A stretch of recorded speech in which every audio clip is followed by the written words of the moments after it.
रत्नागिरीतल्या आरटीओ कार्यालयात येणाऱ्यांपैकी सर्वाधिक संख्या नवीन आरसी बुक म्हणजेच स्मार्ट कार्ड मिळावं यासाठीची आहे। मात्र गेल्या 6 महिन्यांपासून राज्यातल्या एकाही आरटीओ कार्यालयात वाहनाचं आरसी बुक म्हणजेच स्मार्ट कार्ड मिळालेलं नाही। आरटीओ विभाग संगणकीकृत झाल्यानंतर स्मार्ट कार्ड देण्याची योजना सुरू करण्यात आली, मात्र आता या स्मार्ट कार्ड वितरणाचेच 3:13 वाजलेत।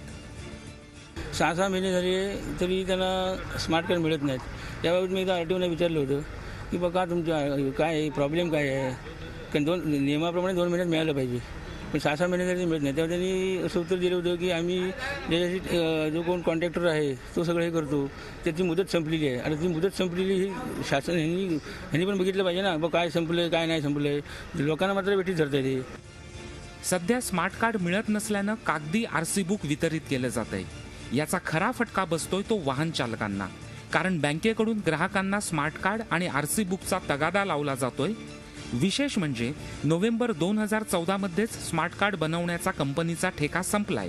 त्यामुळे आता रत्नागिरी आरटीओ कार्यालयातून एक कागद पुढे करून स्मार्ट कार्डची वेळ मारून नेली जाते। ते स्मार्ट कार्ड हे प्रायव्हेट कॉन्ट्रॅक्टर होते आणि 6 महिन्यापूर्वी ते कॉन्ट्रॅक्ट संपल्यामुळे ते शासनानं ते निर्णय घेतलेले की ते कोर्टात ते मॅटर चालू आहे। स्मार्ट कार्ड वितरणाचा ठेका संपल्यामुळे स्मार्ट कार्ड मिळत नाही असं सांगितलं जातंय। मात्र गेल्या 6 महिन्यात एकही ठेकेदार स्मार्ट कार्ड कंत्राटासाठी राज्य सरकारला मिळू नये ही खरी शोकांतिका आहे। प्रणव पोळेकर, झी मीडिया, रत्नागिरी। झी 24 तास रहा एक पाऊल पुढे।